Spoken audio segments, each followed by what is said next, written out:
Alright guys, so I wanted to do a video on two new guns that I purchased within the last month or so.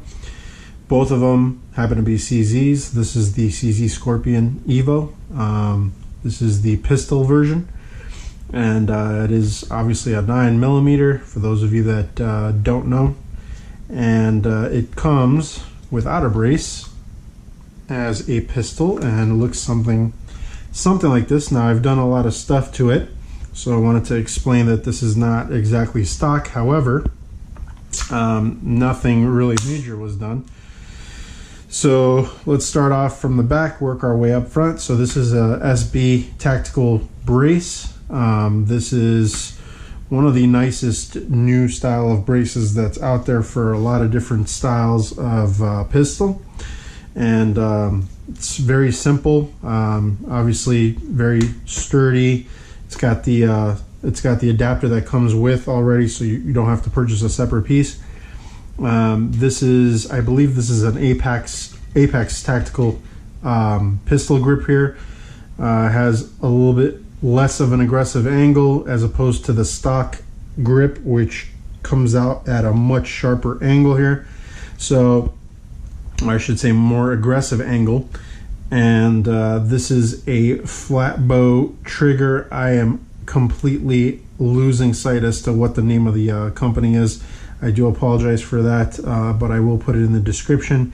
And it's got the matching charging handle up front over here, both in anodized red. Got some rubber rail covers. These were just off Amazon, but they're phenomenal actually. The way that they fit on the rail is perfect. They don't move around. They're completely rubber or maybe silicone. So it gives you a nice soft grip. This is AFG1 Enforced Tactical Light over here. And then that is it. Got more of the rail covers over here. 30 round mag. The Scorpion comes with two 20 round mags out of the box. So just heads up there. But the only thing I changed with that trigger is the bow. I did not change any of the other mechanisms. No spring change there, or I didn't touch the hammer at all. It was just that bow, and that's going to be important based on what I'm going to tell you later on. But anyways, SIG Romeo 4 red dot. It's a 2 MOA dot, or so they say. It seems a lot smaller to me. I would say 1.5 MOA max, because some of the other high-priced optics that I have that both have 2 MOA dots, and they're consistent with each other in terms of their actual diameter. This one definitely seems smaller, which is absolutely a good thing. Very crisp reticle, and this was the first time I've ever bought a SIG optic, and I was so impressed that I bought one for that CZ Bren that we're going to talk about later. So anyways, first things first, like, I didn't know anything about CZs in general. I just obviously I've heard about them, done some research here and there, but really wasn't an owner of any previous CZ models. Didn't have any type of knowledge, good or bad, about whether or not they're good quality or they're reliable or whatever you say. But I was thoroughly impressed with this one, so much so that I immediately bought this one right after. And the reason is, first of all, putting it in my hands initially out of the box. Now, you got to keep in mind, this thing is $700 stock, okay? Brand new.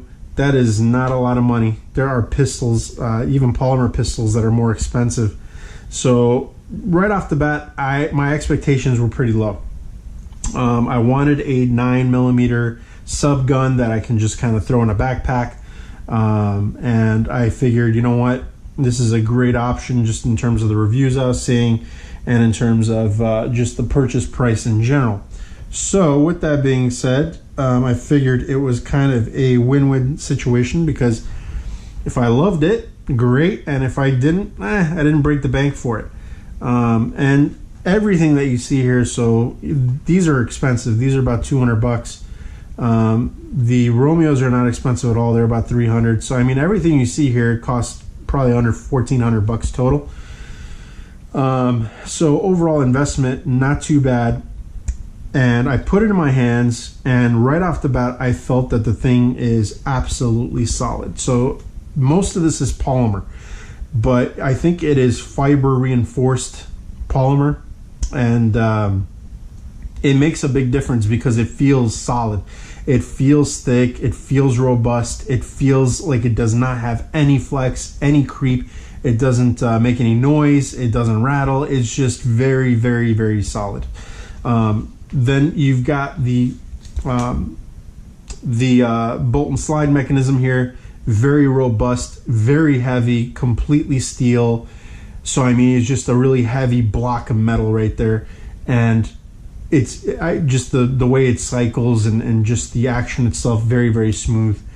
So I mean, right off the bat, just kind of looking at even little things like the iron sights, very good quality, something that normally some manufacturers don't even include. And right off the bat, you're getting two 20-round magazines with this thing. You're getting some nice backup sights.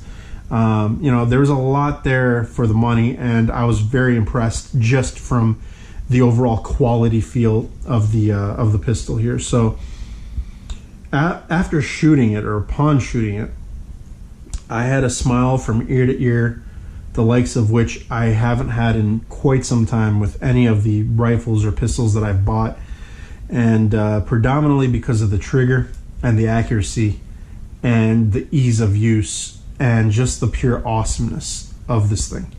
So the trigger out of the box is like a 4 to 5 pound trigger, which is not the lightest out there, but what makes this trigger so awesome is that it is so predictable.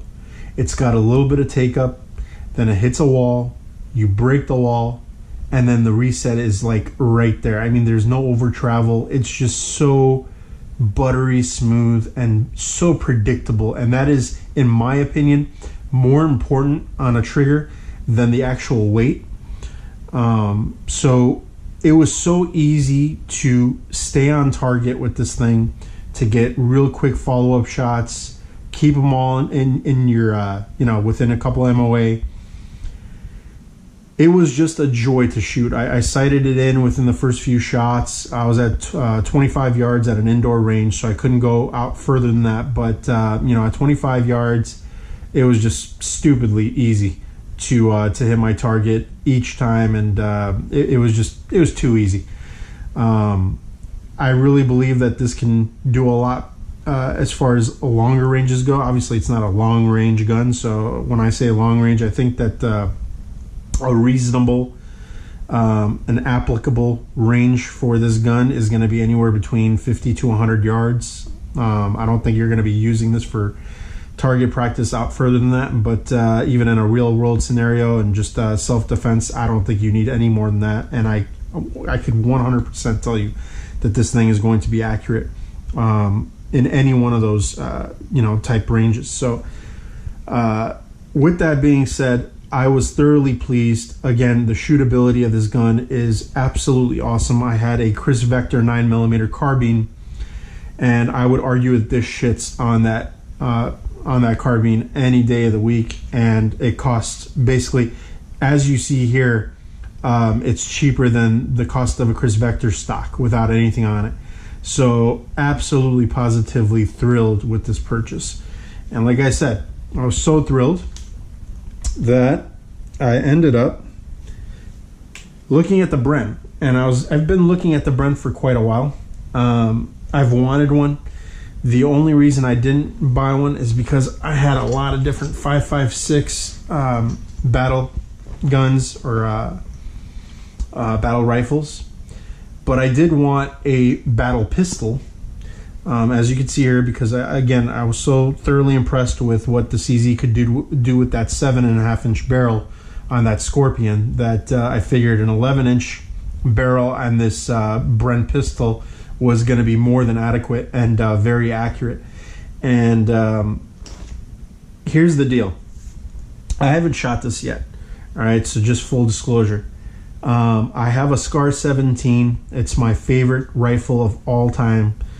It's been my favorite rifle. Everything I buy that's a battle rifle, I always compare it to that Scar 17, just because I feel like that is the benchmark.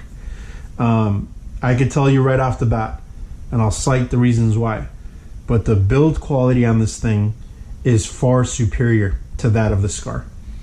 Now, that absolutely is not a knock on the Scar. The Scar is a really well built piece of machining right there. And not to mention, it is battle proven.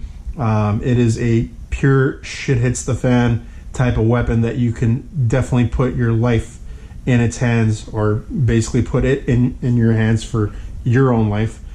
And you absolutely have nothing to worry about there. But just from a machining standpoint, I believe that this is a better constructed piece of equipment here.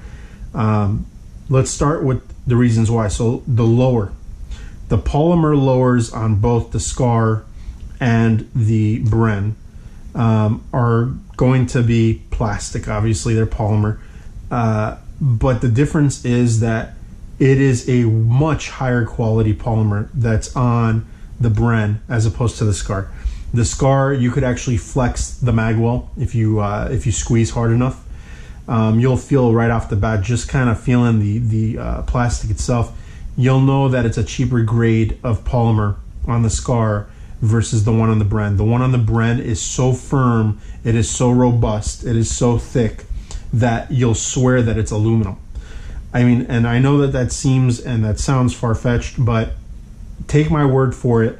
When you feel the polymer on this gun, it does not feel like